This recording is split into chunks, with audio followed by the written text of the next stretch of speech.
I don't know what this is exactly. A warning, a record, proof I still exist. Maybe just a way to convince myself I'm not losing my mind.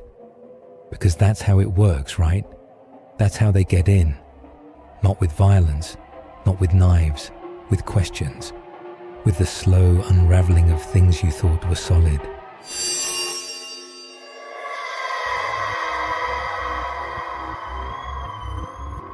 You are listening to the Fearcast. This is not a drill. I repeat, this is not a drill.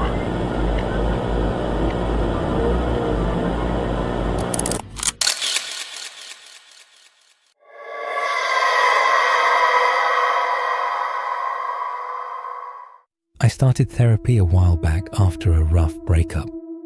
Classic stuff. Panic attacks, shame spirals, waking up at 3 a.m., convinced no one would ever love me again. Dr. N was recommended by a friend, said he was calm, unusually perceptive. That turned out to be true, too true. He looked the part, mid-40s, soft voice, kind eyes, beard like a high school philosophy teacher. The office was beige and quiet, just a ticking clock and that faint smell of something herbal, not flowers, something older, something you'd find in a drawer that hadn't been opened in decades. At first, he was exactly what I needed. He never interrupted, never pushed, just asked the right questions at the right time. A few sessions in, I was telling him things I hadn't told anyone, things I hadn't even formed into words before. That's what makes this so hard. He didn't feel dangerous, he felt safe, until one day. It was session 14. I remember because I just started to feel like I was making progress. We were talking about my fear of home invasion.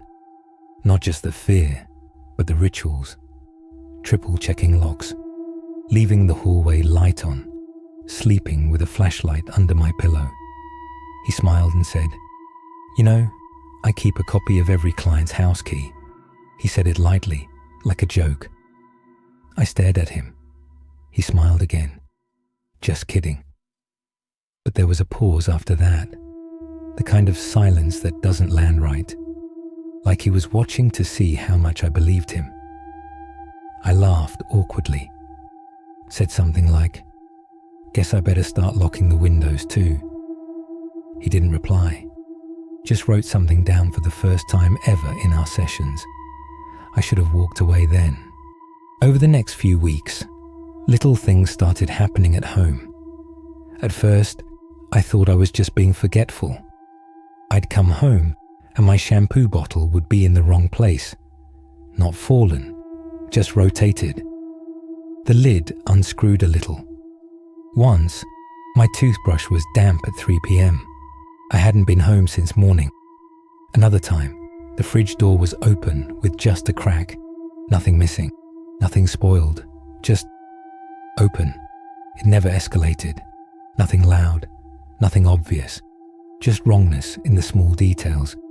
I started testing it. Taped a single hair across the crack of my bedroom door. Sprinkled talcum powder by the entryway, left a glass of water on the counter and measured the meniscus. I didn't tell anyone, not even Dr. N. I wanted to be sure. The hair would be gone, the powder scuffed, the water level lower by millimeters, so I changed the locks, bought a triple deadbolt system, self-installed, didn't tell my landlord, didn't write it down. Didn't even mention it aloud in my apartment. Next session, he smiled and said, "Feeling safer at home now." That was the last time I saw him. I stopped showing up, ignored his calls, blocked the clinic number. I thought I was done, but a week later, he emailed me. "Noticed you've been distant, just checking that you're safe at home." There it was again, that phrase, safe at home. I moved the next month, new suburb, new number. Didn't tell friends the address. Scrubbed myself off every online listing I could find. Bought blackout curtains and a door jammer. I even covered the peephole with tape. It worked. For a while.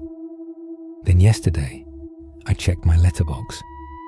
Inside was a plain white envelope. No name, no stamp, no return address. Just my unit number in block letters. My new unit number. One I never gave out. Inside the envelope was a single key. My key. Taped to a sheet of blank paper. And written underneath, in tiny, careful handwriting. You forgot to give me your spare. I haven't gone to the police. What would I even say? My ex-therapist mailed me my own key and I'm scared he exists. They'd ask how he got the address. I wouldn't have an answer. They'd ask for proof. I don't have any. They'd ask if I was still taking my medication. And maybe that's the point, because I think this was never about therapy. It was about access, conditioning, compliance. I thought the sessions were for healing, but now I think they were rehearsals. Every question was a prompt. Every silence was a test. Every joke was a blueprint. And when I stopped showing up, it didn't stop him. It activated him. Since the envelope arrived, small things have started again. The blind shift positions. A spoon I never use ends up in the sink. My razor is slightly damp in the morning. Once I woke up and the light in the closet was on. I haven't opened that door in weeks.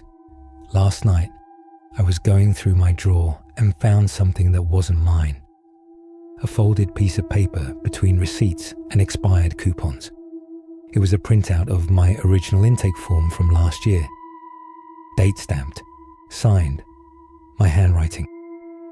But under the notes section, in red pen, was something new. Client case file number 0042, complete acquisition. Progress, 92%. Do not interrupt cycle. And then scribbled beneath it in shaky black ink. My own handwriting, but wrong, like I'd written it in a dream.